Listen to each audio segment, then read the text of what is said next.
Awesome, awesome. How's everybody feeling? Is everybody nice and full? Are you ready to get paid? Okay, okay. So we have a special treat for you. So our next speaker, a world of knowledge, right?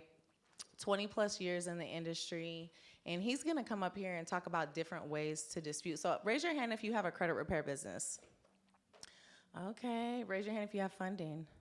You still need credit, right? Credit is everything. Say, credit is power. Ooh, that was weak. Say it again. Credit is power. I love it. I love it. And we love what? OPM?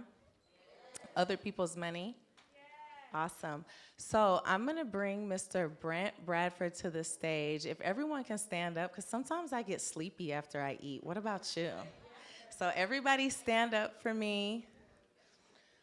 We are going to bring Mr. Brent Bradford to the stage. He's 20 plus years in the industry. He has an amazing outsource company. And he's also going to teach us different ways to dispute, right? We know with credit repair, there's so many different strategies that we can use to get the results that we need for our clients, right? Do y'all agree? Awesome, awesome, awesome. So without further ado, if y'all can give me some high energy from Mr. Brent Bradford. Woo!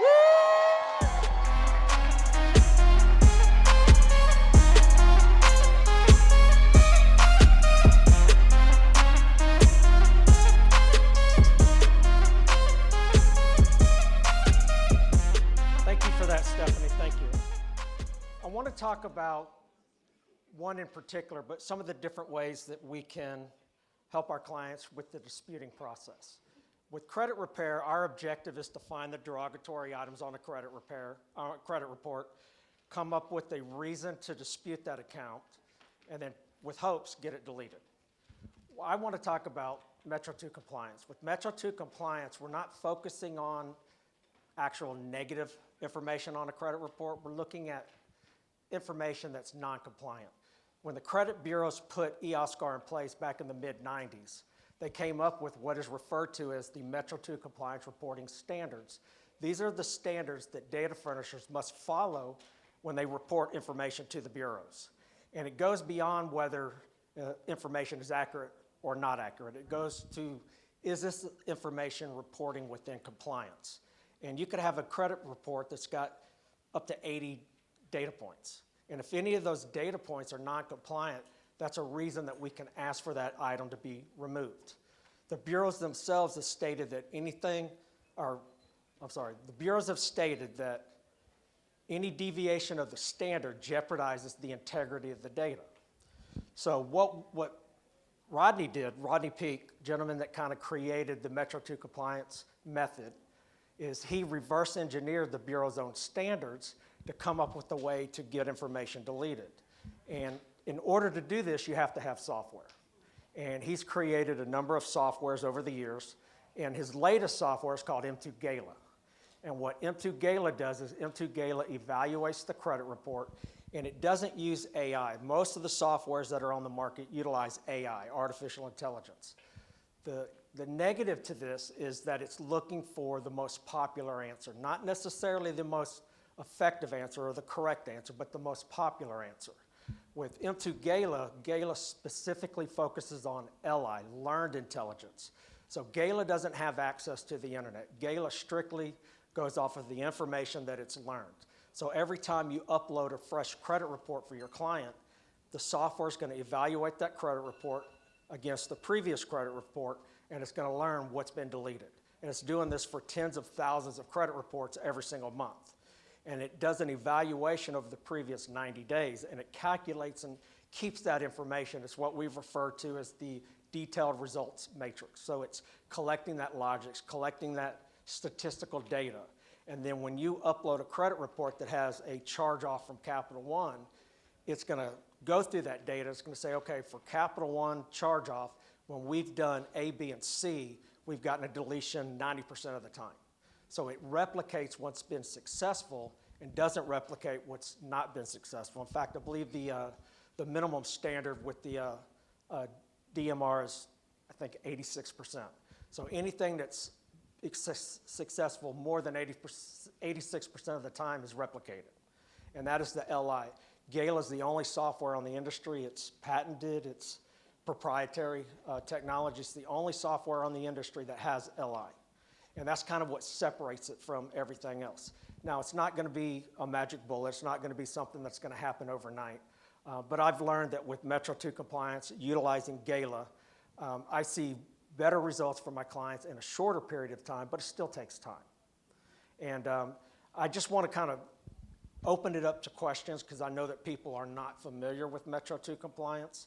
And I just want to answer some questions, and then I'm going to go to the back and I'm going to do a demonstration of Gala just so that you can see how it operates. One of the things that Rodney really focused on is he wanted to make it easy as possible. So Gala literally is as simple as one click. And we've also integrated a new feature that we collaborated with MyFreeScore Now on this, and that is one-click refresh. So you can actually refresh your client's credit report within Gala using a single click. It's then going to refresh the report and upload it. You don't even need to log into your affiliate portal in order to refresh the report. Everything works utilizing that new token. And that's just one of the new features. We've got another feature that we're going to be integrating within the next couple of weeks, and that is a CRM. So any of you that use a CRM for your clients, it's going to have all the same features. It's going to have the drip campaign. It's going to have the ability to generate a credit analysis, a results report. Any and all features that you're used to with the CRM is going to be integrated into Gala. So it's going to give you that opportunity. Questions, please. I know that there's a few because I've talked to you that actually utilize Gala. So if anyone has any questions or needs more elaboration, please speak up. Anyone? Is it easy to use, Brent? Gala's very easy to use, one click. You know, as Raphael likes to say, just click the button. Now, you can do a little bit more elaborate things with Gala if you want to be more aggressive. What a lot of people don't realize, and I was fortunate, I learned in the very beginning from a good teacher that the fewer items per letter, the more effective the letter. And so Gala gives you that opportunity. If you have a client with a bankruptcy, for example, you can create a letter that only attacks that bankruptcy. It's not attacking everything else on the same letter. It's only attacking the bankruptcy. It also separates what we call primary negativity types. So you may have a letter that's only going to have charge-offs. You may have another letter that's only going to have collections. And what's nice about that is the language that is used within that letter is specific to that type of derogatory. So you're not just generalizing your language for all different types of negativity types. You're specific on your language.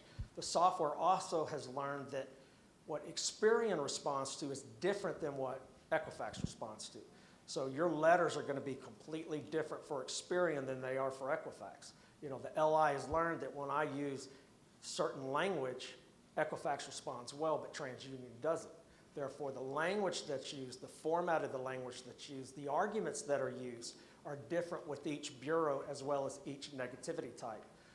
Gala has also taken into account that not everything responds the same to different types of disputing. So you have the ability, or Gala has the ability, to determine what's most effective for each negativity type. So I may have one item that's attacked using factual disputing, another item that's being attacked utilizing consumer law, and other items that are attacked utilizing Metro 2 compliance. So your single attack, as we refer to it, could be attacking certain items using all three different methods. So it's not, it's kind of an all-in-one. It's a nice, yes? Brent, hold on one second. This man has a question right here. My bad, Modelo boy. Come on, we're good though. No, my only question is, does Gala actually send the letters on your behalf, or does it just generate the letters and then you have to send them manually? So Gala generates the letters. You do have an option within the system to have the letters printed and mailed for you. Now, there is an additional fee for that. It's not, free of charge. But you have the ability to have the letters printed. We call it PAMS, Professional Printing and Mailing Service. The pricing depends on the number of letters, number one, and number two, the number of pages per letter. Some people choose, and one of the things that I love about Gala is Gala doesn't just create disputes for Experian, Equifax, and TransUnion. It's also creating disputes for the 6 largest secondaries. So we're talking LexisNexis, Novus, Factor Trust, Clarity Services. You have the option to determine who you want to send the letters to. Do you want to send them to all 9? You don't have to. I personally prefer to because I know that for my clients, I'm trying to achieve the best possible results. And I know that LexisNexis has a credit report as well. And I know that a creditor may not pull from Experian or Equifax or TransUnion. They may pull from a LexisNexis. So I want to give my clients, the best possible service. And I also use it as a way to kind of separate myself from other providers in the industry and say, not only am I going to dispute with the primary 3 bureaus, but I'm also going to dispute with the 6 largest secondaries. So they feel like they're getting more for their money from me than maybe from another person that's maybe charging a little bit less. So you have that option. You can have the letters printed and mailed for you, or you can print and mail the letters yourself. Got another question right here. Yeah, Chris McNair.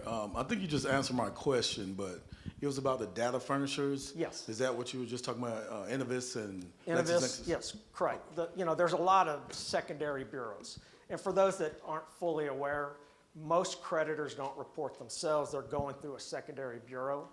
And so those secondary bureaus are LexisNexis, Innovis, Factor Trust, Clarity Services, which is owned by Experian, by the way.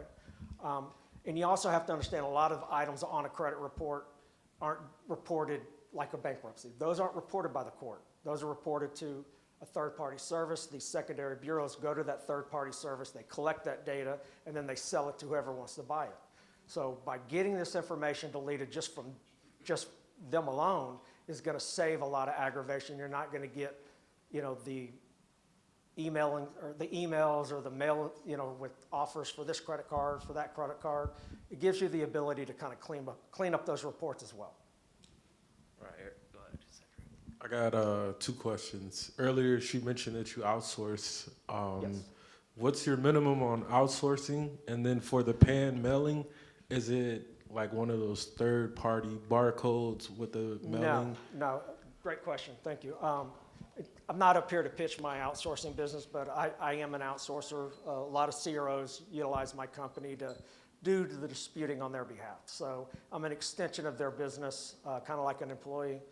They get to focus on growing and building their business. I focus on the disputing aspect.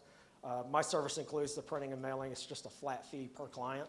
I have a 10-client minimum just because I've learned that I've tried to take on people that have 2 or 3 clients, and it's a lot of energy to expel just for 2 or 3 clients. I could try to focus on people that've got 10 or more clients because they typically tend to be the ones that grow. In terms of the mailing service, one of the things that Rodney really, kind of drove home, he wanted specific rules for the printing and mailing. We're not allowed to put anything on a letter, no barcodes like a third-party service. We have to actually use postage stamps. We cannot do electronic postage. We're doing everything we can to try to make the letters appear as though they're coming from a consumer. We use different size envelopes. We use different color envelopes. We do print black and white, and we print front and back. We offer certified mail if that's an option that you want to take advantage of. It's not one that I recommend just because it's a lot of money for nothing really in return. But we try to do everything that we can to where the letters look like they're coming from your client. We don't use envelopes with little windows on them. Very strict requirements that we've been put under. We have another question right here. 1 second. Yes. How much does M2 Gala cost? M2 Gala is not a subscription-based software like a lot of them. It's pay per use. Depending on how many clients you have, depends on how much you pay. If you're just working on credit for yourself or you have 1 or 2 clients, it's $25 per client to process. If you've got 10 or more clients, you can get credits for as low as $20 a piece. It really depends on how many individuals you're wanting to process. But starting off, it's $25 a client. Any other questions out there? Well, okay, hold on. I like this hat. Hold on, ladies first, my man. Okay. How many clients can you store? Can it be like It's unlimited. unlimited? I've got probably 1,000 clients in my account, and I've got multiple accounts just because I use them for different clients, but it's unlimited. And, Rodney, from time to time, if he's in the mood, he'll do a promotion where you can get unlimited access for X amount of dollars for 30 days. So always be on the lookout. We do host a live training every Monday and Thursday. We call it Metro 2 Mondays. We just started doing Thursdays as well. Typically last an hour to an hour and a half. Arlie kind of holds us to that hour and a half mark, won't let us go beyond. But Rodney and I have done trainings that have lasted 3 hours. And we don't just talk about Metro 2 and the software. We talk about credit repair in general. He's got a wealth of knowledge, and he's not afraid to share it. Yeah, my question is, how would I transfer my clients from like Phenon over to Gala? There's a way that you can create a CSV file, and then Rodney's team can help you with the integration and the uploading if you've got a lot of clients. If you've got 100 clients, his team will do the integration for you. Yeah. That cost is per dispute round per person? Correct, correct. Now, the software's learned, because again, it's using LI, it's learned that if you do an attack every 15 days for the first 5 rounds, there's about a 5% increase in results. I personally do that for some clients. I don't do it for others. I do it every 30 days. And in the cases where I'm doing every 15, it is 2 credits per client. So it's, pay per use. Every time you want to generate letters for a client, it costs you a credit. Any other questions? Going Don't be once. shy. I'm up here speaking, and trust me, I this think, isn't my comfort zone, so don't be shy. Yes, sir. He answered it. Right now, I don't think there's a white label available. I know that there are a couple, but those were special circumstances. And my understanding is Rodney's, if someone wants to white label, he's wanting someone that can guarantee 250,000 users within a certain period of time. But just general white labeling, it's not available at this. I'm sorry?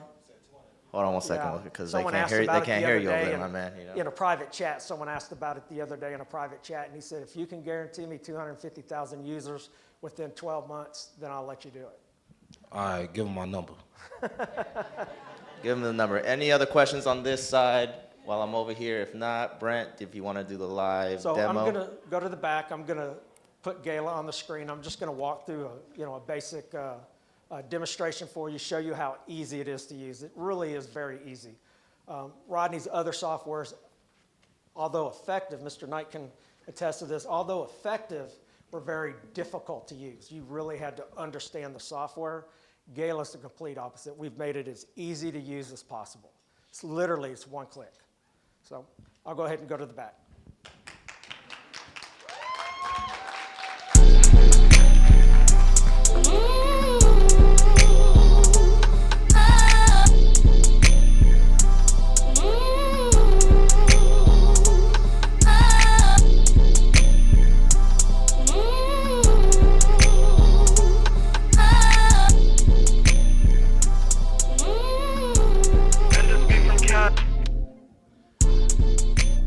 Okay, this is M2 Gala.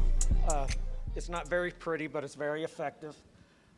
First and foremost, when you're ready to register with Gala, you're going to go to m2gala.com. So let me get logged out. You're going to go to m2gala.com. You're going to click the registration tab, and then you're going to enter your first and last name, your MyFreeScoreNow affiliate email address, your phone number. You create your own username, create a password, confirm the password, and then you're going to just click register. Again, doesn't cost you anything to have an account, doesn't cost you anything to register, it's pay per use. Once you're logged in, you're going to see all of these different tabs in the menu. The first tab is Manage My CRO Account. That's where you're going to put your business information, your first name, your last name, or you could put it under your business name. You're going to just put in your basic information. You can upload an image of yourself or your company logo, and then you're going to update information. Then if you scroll down a little bit, you see it says Manage My Own Client Account. So you can create your own personal account if you want to work on your own personal credit. Here you're going to enter some more detailed specific information, upload your identification documents. You're going to enter your MyFreeScoreNow username and your token, and then you're going to click Save, and when you save, it's going to save the profile and automatically upload your report. Then when you're ready to start working on clients, you're going to go to Manage My Clients, and you can go to Add New Client, and here you're going to create your client profiles. So let me pull up a client profile that I have.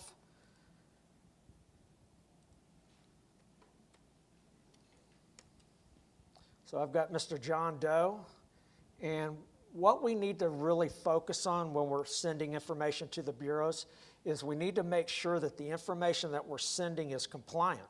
I mean, we're arguing compliance with the bureaus to get deletions. We want to ensure that what we're sending the bureaus is compliant. So when you're creating your client profile for the first name, for example, you only want the first letter capitalized. I see it quite a bit where people are just copying, pasting from the credit report, and it's all capital. You only want the first letter capitalized. Same with the last name. If your client's got a junior or senior, you can put junior or senior. If you want to put your client's middle name, you have to type in the middle name. And make sure you put a space. I don't know why it did that, but make sure you put in the space. If your client has two last names, which is very common, especially for married women that have the hyphenated last name, you want to make sure that you put in the hyphen. That's considered compliant. Not putting in the hyphen is not compliant. Okay? You enter your client's date of birth. You enter the last four of your client's social. You don't need to enter the entire social, just the last four. You enter your client's address, and on the address, we want to be very specific. If my client lives at 123 Northwest Main Street, I want to make sure that I spell out Northwest. I want to make sure that I spell out street. If my client has an apartment number, I'm not going to put comma, APT, and then the apartment number. I'm just going to do a space and the apartment number. That is considered compliant. Going to put in the city, select the state from the drop-down, enter my client's zip code, enter my client's email address, and then I'm going to, when you're creating a brand new client profile, it's going to look a little bit different. So manage my clients. Right here, you're going to enter your client's MyFreeScore Now username, and you're going to generate a token for your client within your affiliate portal. You're going to enter that API token here. Fill in their information. You're going to upload the identification documents. I'm very particular about identification documents. I like to crop and size my documents because I want to ensure that they're large enough to be legible, but I don't want them to be too large where the software is going to compress that image and it's going to end up being a 2-inch image on my client's letters. You upload the document, you click Add Profile. Once you add profile, it's going to save that profile and it's going to upload the client's credit reports.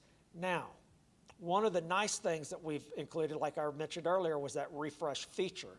So now it's been 30 days. I'm ready to do my client's next round. All I have to do is click Refresh Report. Now, in this particular case, the report's already been refreshed. If it's already been refreshed, then I just click Import Report. I click the center icon, and it's going to one-click import my client's credit report. If the client's credit report has not already been refreshed, then it's just a single click on the refresh. It uploads the refreshed report. Then when I'm ready to generate my letters for my client, I'm going to go to the attack area. And I actually have to do an attack for this client, so I saved them on purpose. All I'm going to do is click Create Now. The software is going to evaluate the credit report. The software is going to find what information is non-compliant, and it's going to create a letter for each bureau that is 100% unique. No two letters are going to be the same. There may be a letter for a secondary bureau that has half of the items on it, whereas another letter for a secondary bureau may have all of them, because the software is learning what's most effective based on the type of derogatory you're attacking and who that derogatory is with. Now I just click Download, and I click Close, and it's simply that easy. Now, if I want to be more aggressive and I want to take advantage of, only having 1 or 2 items per letter, you can do that. You just go to Manage My Clients. Okay, go to Attack Area. We're going to select a different client, John Doe. Right here where it says Show Content Boxes, I'm going to click that. And this is actually going to show us everything that's negative on that credit report. So when I put my cursor on this arrow, I can see that all of these accounts here, number 44 through 38, are derogatory. And every color represents a different type of derogatory. So you may have red, which could be a charge-off or a collection. You've got light purple, which could be a student loan. You've got turquoise, which could be an account that's a charge-off. or a collection, or it could be an account with 1 to 2 late payments or an account with 3+ late payments. And that's another thing.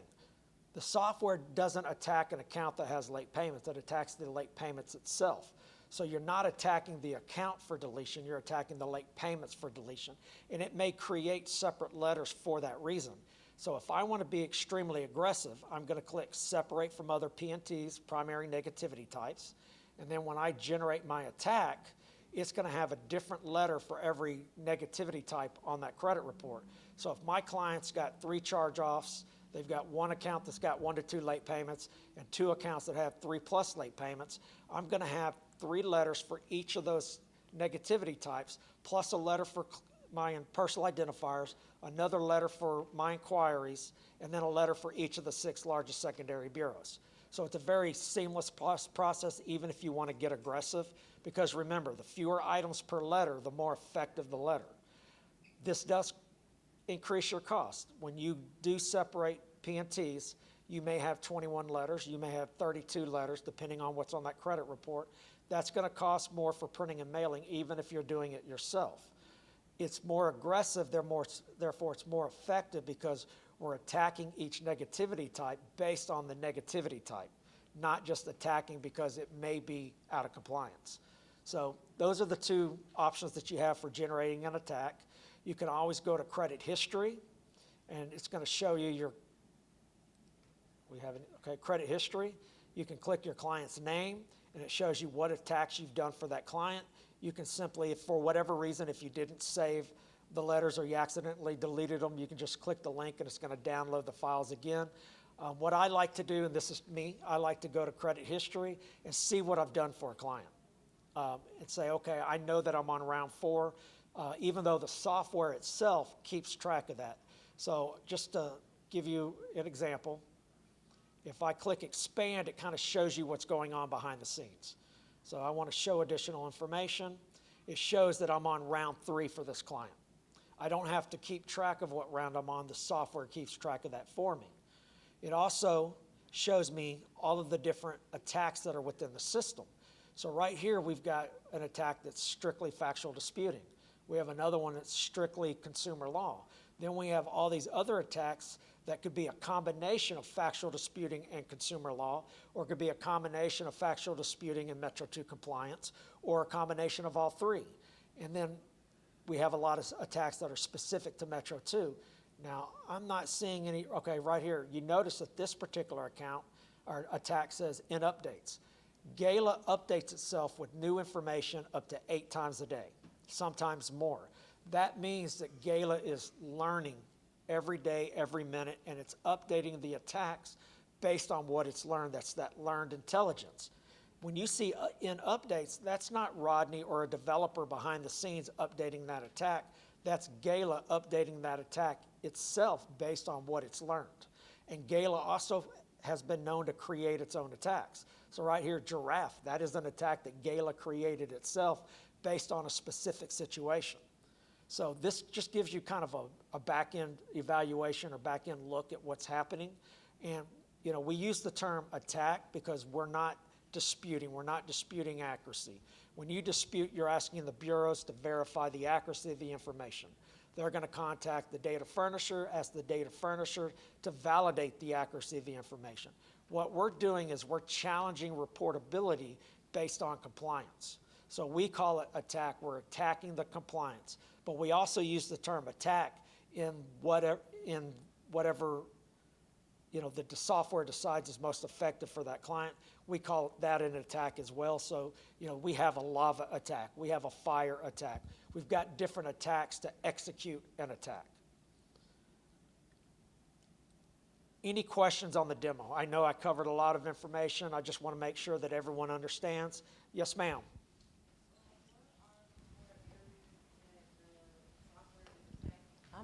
I'm gonna bring her the mic. Okay, Hold on. thank you. Get my steps in today. Thank you. My question is, what are the 4 areas that the software is attacking? So the software is attacking based on compliance. So you may have an account where the date of birth is formatted incorrectly. A very simplistic explanation would be client's date of birth is January 1st, 1980. It could be on a credit report as 01/01/1980, whereas compliance dictates it needs to be 01/01/80. So it's attacking based on all of the data points. So you could have a derogatory account that may have 50 data points. It's going to evaluate each data point and attack based on the individual data points. It's not looking at accuracy, although it does include accuracy with the attack, but it's looking at the data points individually. Okay, thank you. Sure. Do we have any other questions? I know that someone asked about pricing earlier, and just so that you, everyone understands, right here we have a tab that says purchase attack credits. Again, it's not a monthly subscription, it's a per attack or per use. You would click purchase attack credits. You've got two options. One option allows for credit card, debit card, Cash App. The other option allows for Cash App, Venmo, and Zelle. If you select the first option, you will receive an invoice. Once the invoice has been paid, the credits will be applied to your account. If there's no more questions, I'm going to go ahead and wrap up the demonstration. I'm always available. If you have questions, you can message me through Facebook. I'm not shy about responding, and happy to help you any way I can. All right, let's give it up for Brent.